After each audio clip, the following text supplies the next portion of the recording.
This is your PowerPoint for the PowerPoint quiz on the Great Depression and the New Deal. The Great Depression was a significant economic collapse that had multiple causes to it. The first has to do with the stock market, which crashed twice in 1929. However, the stock market crash was not really the cause, but was rather a symptom of underlying problems. One major problem was a lowered demand for cars and houses. This led to overproduction in industry. Companies were then forced to lay off and lower overall employment. This only caused a cycle going downwards, as there was more lower demand, since at that time period wage inequality grew even higher. The wealthiest Americans saw an increase of their income of 75%, while the middle class, not the lower class or the working class, the middle class's income only rose by 9%. Inequality in America caused disastrous effects for overall consumption. Corporate profits had risen by 65%, but wages had increased by only 11%. The national income overall had increased by $85 billion, but only 75% of families earned an amount below the amount needed for savings. Companies were overproducing for the actual demand of consumers. The second major cause of the Great Depression had to do with debt. Overall debt in America had grown. Companies had intentionally overstated their profits in order to gain more loans from investors. But the biggest problem was that Americans had participated in something called buying on the margin to enter into the stock market. They would pay 10% down and then borrow the other 90% of a price of a share of stock. When the stock market collapsed, banks demanded their money back, but people lacked the actual liquid cash that they would need to pay off this debt. In the 1920s, American government relaxed restrictions on companies' mergers. Mergers had developed new techniques of spin-offs. Companies would merge with industries different from their own. For example, many companies merged with real estate, even if they didn't have any knowledge in this area. One of the best examples of this was a real estate boom that took place in Florida as retirees flocked there. Right before the crash, the Florida real estate market collapsed due to poor weather and poor land. The biggest problem here is that when the real estate market collapsed, that caused ripple effects into other parts of the market, so that other parts of the market began feeling the overall collapse. In 1928, the American government pursued what was called a balanced budget, meaning the amount of money that would come in would equal the amount of money being spent. This was supposed to solve for the Great Depression because the idea was it would create more confidence for businesses since the government was not overspending its means and therefore wouldn't have to raise taxes. But in 1932, as the Great Depression lingered on, the budget was unbalanced. So an increase in taxes became necessary to keep the budget in balance. The government raised the overall agricultural tariff rate to their highest in order to protect American farmers from overproduction and balance the budget. But this meant that European governments would respond with their own raised tariffs. This led to a tariff war and a decrease in international trade. Lessened flows of international currency affected the overall global markets. Farmers also had been practicing some poor conservationist principles in the Midwest. They grew the same crops in the fields, causing a depletion of soil nutrients. At that time, huge windstorms picked up in the Midwest right at the beginning of the Great Depression. The winds carried away the topsoil and led to a destruction of the American agricultural market. From 1928 to 1932, the president was Herbert Hoover. Hoover believed overall that the government should remain laissez-faire. He believed that Americans should practice something called associationalism, which was to promote a voluntary effort for businesses to hire more people. He also believed the economy would correct itself by getting rid of all poor businesses, and then it would start growing again. However, Hoover was not completely laissez-faire. He created some government aid programs. For example, he created the Federal Farm Board, which lent money to farmers to produce goods, the Reconstruction Finance Corporation, which provided loans to businesses to recoup losses, and he created some public works in order to create jobs. For example, the creation of the construction of the dam at Hoover Dam and the Grand Coulee Dam. The problem was, as you might notice, that all of these programs were still within the laissez-faire mindset. The idea being that you wouldn't spend massive amounts of money, but just to provide some loans to businesses in the hopes that with those loans, businesses would be able to use the money and then begin to expand again. However, between 28 to 32, unemployment grew dramatically. Then, Hoover got a black eye from what was called the Bonus Army. Veterans from World War I marched to Washington in order to demand the bonuses they were promised after having fought in World War I. Hoover denied this bonus bill due to a lack of overall revenue in the government. Veterans set up a mock camp outside of the Capitol building, and Hoover sent in General Douglas MacArthur to clear out the camp. As MacArthur did this, he ended up using tear gas on the soldiers. The story appeared in local newspapers, and it showed an insensitive president who was attacking his own military after World War I. This led in 1932 to the new presidency of Franklin Delano Roosevelt. FDR promised to have a government to take on a new active role in the economy. His overall idea was to stimulate the economy by putting money directly in, not through loans, but through spending, into the hands of the working and lower class in order to stimulate their demand. Also, the government would provide the regulations or rules of the game that would stop over-speculation in the stock market. In the first 100 days of FDR's term, he was incredibly active. In banking, FDR saw the major problem in getting credit safe and fluid. So he set up a banking holiday in which banks were shut down to establish a period of reconstruction. He created the Emergency Banking Relief Act. He also created the FDIC, the Federal Deposit Insurance Corporation, which provided insurance for people's money in banks. If they were to lose money, the bank would pay back a certain proportion of it. Most importantly, he created something called Glass-Steagall.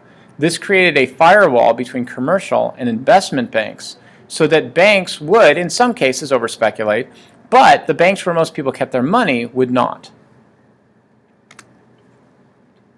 Roosevelt then set up a series of what were called relief programs or public works acts to provide jobs and boost demand. For example, he established the CCC, the Civilian Conservation Corps. Here, men would clean up streets and national forests. The PWA, or Public Works Administration. Men would work on public works projects like the Grand Coulee Dam. Or the WPA, the Works Progress Administration, where men would work on roads, bridges, reservoirs, irrigation, and sewers. The main purpose of all this really was to give men jobs so they would then make money and then consume. Roosevelt was criticized, though, for having unclear boundaries between these programs and often overstepping federal-state distinctions in the Constitution. The biggest controversy was when Roosevelt established the NIRA, or the National Industrialization Recovery Act. Roosevelt believed that the main problem was overproduction in industry and farming. The National Industrial Recovery Act meant that he would provide a long-term solution by limiting production and thereby increasing profits through a raise in prices. This included an increase in minimum wages, decrease in output, and a decrease in working hours. It was based upon the idea that companies would voluntarily participate, but companies would have to display Blue Eagle demonstrating that they had participated. So companies that didn't were oftentimes criticized and seen as anti-American. The criticism was that the government was trying to create specific quotas for business and that this sounded a lot like creeping socialism. Eventually, the Supreme Court knocked this down as overstepping what was known as the Interstate Commerce Clause. Another program that became very controversial were the Agricultural Adjustment Acts. The first Agricultural Adjustment Act attempted to raise prices on farming goods in order to solve for the problem of overproduction. The way it was done was farmers would destroy livestock and crops. The rationale was that this would boost prices because you would be lowering the amount of supply while keeping demand high, therefore solving overproduction. The Supreme Court knocked this down as overstepping the role of federal government. So, several years later, Franklin Delano Roosevelt passed the second Agricultural Adjustment Act, in which the government would pay subsidies to farmers to lower their production and plant crops that would not destroy the soil. The rationale behind this was that the government would actually pay farmers not to produce, but by doing that, farmers would still be able to make up the money they lost while keeping supply lowered while demand was going up, therefore increasing prices. One of the most successful out of all of his acts was the Social Security Act.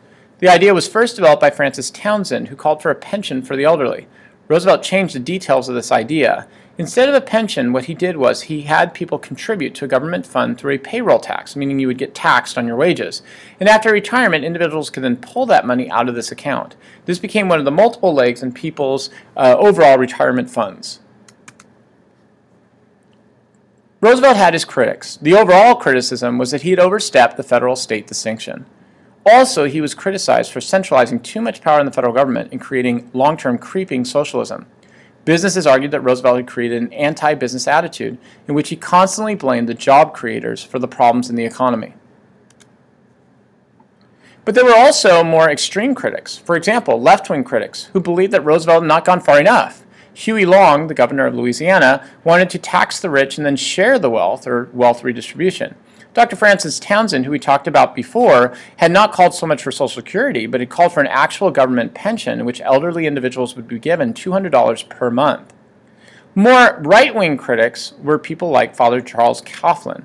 Charles Coughlin was an anti-Semite who had a radio show, and he often argued that FDR was controlled by so-called Jewish advisors in FDR's brain trust. He called for social justice. This is not the social justice we're familiar with. Social justice he's talking about is for a true WASP and Catholic identity for all Americans. There were several major controversies in the New Deal. The first is the Tennessee Valley Authority. The TVA was a program to build a dam in the Tennessee Valley. It would serve several purposes: widespread electrification for farmers, public works jobs, and better soil conservation projects.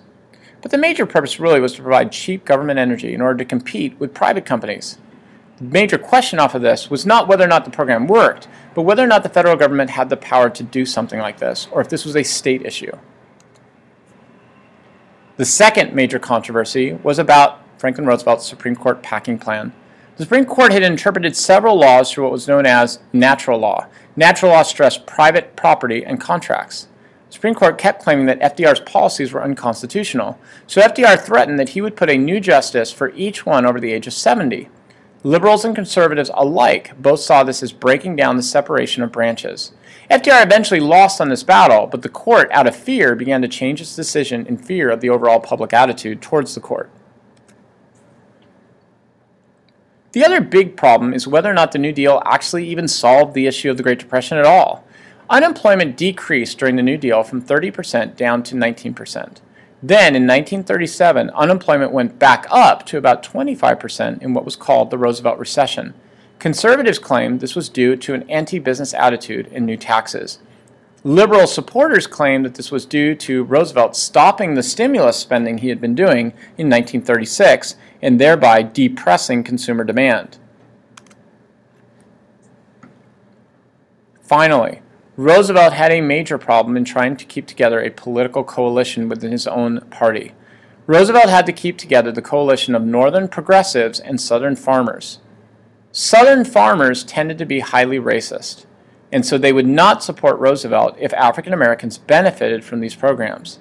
Roosevelt then excluded African Americans from most of his programs. For example, in Social Security, he didn't actually say outright he was excluding African Americans, but he provided government retirement programs to individuals, but not to certain jobs. For example, jobs like janitors or gardeners. And at that time, most of these jobs were held by a disproportionate number of black people in the South because of their impoverished status. This meant that Southern African Americans were excluded from most of these programs.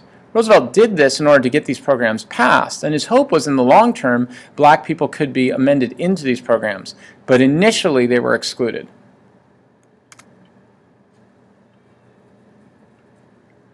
Another controversy had to do with Roosevelt's relationship with unions. Roosevelt had allies with the AFL. Individuals in the AFL believed unions were not being aggressive enough, so they broke off and formed what John Lewis eventually called the Congress of Industrial Organization. These unions used the wildcat strike, in which workers would sit down in factories, stopping production and making replacement labor impossible. During this time, they were able to get past the Wagner Act, which allowed for closed shops, where unions could force new workers to join the union in order to strengthen their overall collective bargaining. The overall theory behind all of this came from John Maynard Keynes. FDR adopted his economic philosophy, where Keynes argued that the capitalist economy was affected by 10-year business cycles. He argued the problem in an economy usually was a lowered aggregate or total demand. The government should therefore tax the boom period of economies, lowering the inflation rate. But then during a recession or depression, the government should stimulate the economy by providing money directly to the working and middle class so that they would consume.